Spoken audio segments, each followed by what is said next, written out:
আচ্ছা, আজকে আমরা কথা বলতে চলেছি স্পেন ভার্সেস ফ্রান্সকে নিয়ে। এই ম্যাচে কে জিততে চলেছে এবং কার পাল্লা বেশি ভারী থাকতে চলেছে? স্পেন নাকি ফ্রান্স? যারা সবথেকে মোস্ট এক্সি ক্রিয়েট করেছে নাকি সবথেকে ভালো ডিফেন্স যায়? হ্যাঁ, ফ্রান্সও এখনো পর্যন্ত একটা গেমে গোল খায়নি, কিন্তু স্পেন কোয়ার্টার ফাইনালে এসে বেলজিয়ামের কাছে একটা গোল খেয়েছিল। কিন্তু রেস্ট অফ দ্য ম্যাচে স্পেন কিন্তু একটাও গোল খায়নি কোনো টিমের কাছে। স্পেনের ডিফেন্সও কিন্তু খুব ভালো, খুব মজবুত। তো কে এই ম্যাচটি জিততে চলেছে এবং কেন জিততে চলেছে সেটার উপরেই আমরা আজকে প্রিভিউ করতে চলেছি এবং দেখতে চলেছি যে এই ম্যাচের ফলাফল কি হতে চলেছে। যেখানে স্পেন কিন্তু ফ্রান্সকে দুবার সেমিফাইনালে হারিয়ে রেখেছে। নেশনস লিগ থেকে আরম্ভ করে ইউরোতেও স্পেন কিন্তু ফ্রান্সকে দুবার সেমিফাইনালে হারিয়ে রেখেছে। তো আপনাদের কি মনে হয় কে হারাতে পারে এবার? স্পেন কি ফ্রান্সকে হারিয়ে আবার ফাইনালে চলে যাবে, নাকি ফ্রান্স এবারে স্পেনকে হারিয়ে ফাইনালে যাবে আগের বারের মতো পরপর 3টে ফাইনাল খেলবে? ফ্রান্স কিন্তু পছন্দ করে ডিপ খেলা খেলতে, যেখানে তারা বল ডিফেন্ড করে ডিফেন্স লাইনে এবং সুযোগ পেলে বল স্পিডে কাউন্টার অ্যাটাক করার চেষ্টা করে। সেখানে স্পেন কিন্তু বল রেখে খেলতে পছন্দ করে। তাদের পায়ে দেখবেন সবসময় বেশি বল পজিশন, স্পেনের বেশি বেশি বল থাকছে বেশি স্পেনের কাছে। বল কিন্তু তারা স্পেন দেবে না, কিন্তু ফ্রান্স চাইবে কি বলটাকে কিছুভাবে নিয়ে অ্যাটাক করা, স্পেস খোঁজা এবং স্পেস দিয়ে অ্যাটাক করা। সেখানে স্পেন চাইবে কি বল নিজেদের কাছে রাখতে, ওভারলোড করতে, পাস করতে, বক্স ক্র্যাশ করতে। এটাই হবে স্পেনের ট্যাকটিক। এবং ফ্রান্স করবে কি কাউন্টারে খেলার চেষ্টা করবে, যেটা রিয়েল মাদ্রিদ বেশি খেলতে পছন্দ করে। পিছনে ডিপে থাকবে, ডিফেন্ড করবে, বক্স ডিফেন্ড করবে, যখন টাইম পাবে তখন থ্রু বল দিয়ে কাউন্টার অ্যাটাক করার চেষ্টা করবে ফ্রান্স। এবং স্পেনের কিন্তু পুরোপুরি খেলা আলাদা।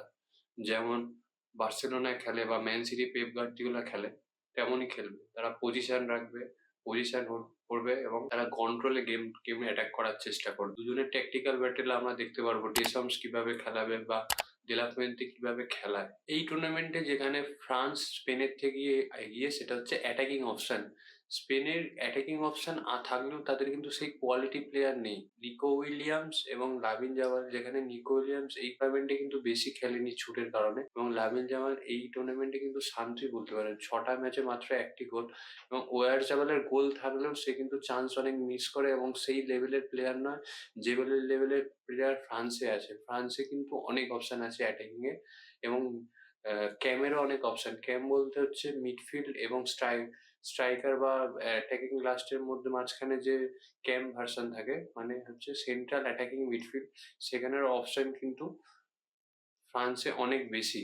যদি বলেন কেন, সেখানে হচ্ছে লেফট উইং থেকে ভাবে ঢুকবে, মাঝখানে হয়তো বারকোলা বা ডেম্বেলে খেলতে পারে, এবং রাইট উইং এ থাকতে পারে হচ্ছে আমাদের ওলিসে, এবং মাঝমাঠে চার্কি তো এই ম্যাচে এই টুর্নামেন্টে খেলেনি, কিন্তু তাদের কাছে সেই অপশনটাও আছে। এবং ফ্রান্সের অ্যাটাক কিন্তু স্পেনের অ্যাটাকের থেকে অনেক অনেক বেশি ফ্লেক্সিবল এবং অনেক বেশি এফেক্টিভ। আমার তো মনে হচ্ছে এই ম্যাচটা ফ্রান্স জিততে পারে 2-1 গেমে, 2-1 স্কোর লাইনে। কিন্তু এই ম্যাচটি খুব ট্যাকটিক্যাল একটি ব্যাটেল হতে চলেছে। এবং বল স্পেন চাইবে কি বল রাখার জন্য, আর ফ্রান্স চাইবে কি পিছনে বসে থাকবে, ডিফেন্ড করবে এবং কাউন্টারে হিট করার চেষ্টা করবে স্পেনকে। যখন স্পেন অনেক হাই লাইন খেলবে, অ্যাটাক করার জন্য সামনে আসবে, তাদের ডিফেন্ডারগুলোকেও সামনে আনবে অ্যাটাকের জন্য, বল ক্যারি করার জন্য, বল পাস করার জন্য। তখনই ফ্রান্স চাইবে বল জিতে অ্যাটাকিং এ কাউন্টার অ্যাটাক খেলার জন্য, উইং দিয়ে অ্যাটাক করার জন্য, বা মিডফিল্ডকে বল পাস করার জন্য এমবাপ্পেকে,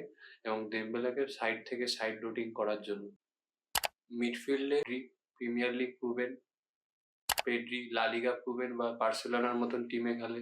অলমো ভালো প্লেয়ার, অলমো বার্সেলোনাতে খেলে। এক্সপিরিয়েন্স আছে ফ্রান্সের কাছে, তেমন স্পেনের কাছেও আছে। স্পেনের মডার্ন এবং এক্সপিরিয়েন্স ডিফেন্ডার মিডফিল্ড যেমন আছে, তেমনি ফ্রান্সেরও আছে। কিন্তু ফ্রান্সের একটি প্রবলেম, সেটা হচ্ছে তাদের লেফট ব্যাক ডিকনেকে নিয়ে। ডিকনে মানে আমার এই মনে হয় যে এই টিমটা ফ্রান্সের যদি উইকনেস বলতে পারেন তাহলে এই ডিকনে আছে। যদি বলেন কেন, কারণ ফ্রান্সের প্লেয়ারদের স্ট্র্যাচার দেখুন, আর সেখানে ডিকনের স্ট্র্যাচার দেখুন। ফ্রান্সের সবকটা প্লেয়ার খুব ভালো ভালো টিমে খেলে। সেখানে স্পেনে ডিগনে অনেক নিচু ক্লাবে খেলে এবং বয়স হয়ে গেছে, কিন্তু তার মধ্যে অনেক এক্সপিরিয়েন্সও আছে। স্পেনের ডিফেন্স কিন্তু ফ্রান্সের থেকেও ভালো। যদি বলেন কেন, কারণ স্পেনের ডিফেন্সে কিন্তু বল প্লেইং খুব ভালো। কুবার্সি থেকে আরম্ভ করে, লাপোর্ট থেকে আরম্ভ করে, পেদ্রো পোরো থেকে আরম্ভ করে, কুকুরেলা, এরা কিন্তু বল প্লেইং অ্যাবিলিটি তাদের খুব ভালো।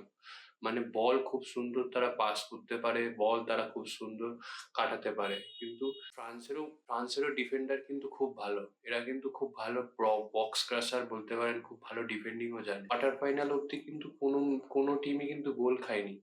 সেখানে কোয়ার্টার ফাইনালে কিন্তু স্পেন একটা গোল খেয়েছিল, কিন্তু ফ্রান্স কিন্তু এখনো একটা গোলও খায়নি। কিন্তু আমার মনে হয় ট্যাকটিক্যালি দেখতে গেলে স্পেন কিন্তু ফ্রান্সের ডিফেন্সের কাছে একটু শক্তিশালী। আমার মনে হয় কিছু বছরের মধ্যে ফ্রান্স এবং স্পেন বলতে পারে ইয়ামাল ভার্সেস ইয়ামবাপের কিন্তু পরপর দুবার মুখোমুখি হয়েছে, এবং সেখানে পরপর দুবারই কিন্তু ইয়ামাল জিতেছে। কিন্তু এই ওয়ার্ল্ড কাপ দেখলে বোঝা যায় ইয়ামাল কিন্তু অতটাও ভালো খেলেনি, চুপচাপই আছে, তার 6টা ম্যাচে একটি গোল।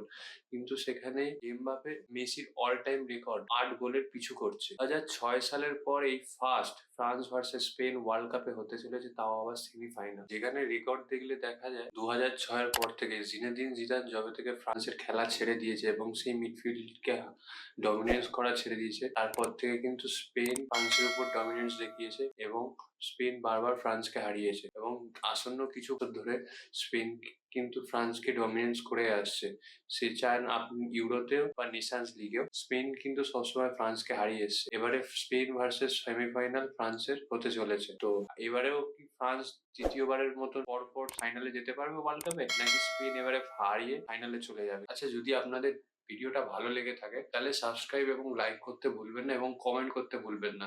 আগের ভিডিওগুলোতে লাইক আসছে না, কিন্তু ভিউজ আসছে, না কোনো কমেন্ট আসছে এবং না কোনো সাবস্ক্রাইবার আসছে। তো প্লিজ লাইক এবং সাবস্ক্রাইব করতে ভুলবেন না, এবং শেয়ার করতেও ভুলবেন না, এবং কমেন্ট করতেও ভুলবেন না কি অসুবিধা আছে। যদি নেক্সট টাইম এর থেকে ভালো ভিডিও বানানো যায় বা ভালো ভিডিও কিছু সাজেশন করতে পারেন যে এই ভিডিও আমরা দেখতে চাই, তাহলে আমি নিশ্চয়ই চেষ্টা করবো ভিডিওগুলো আনার।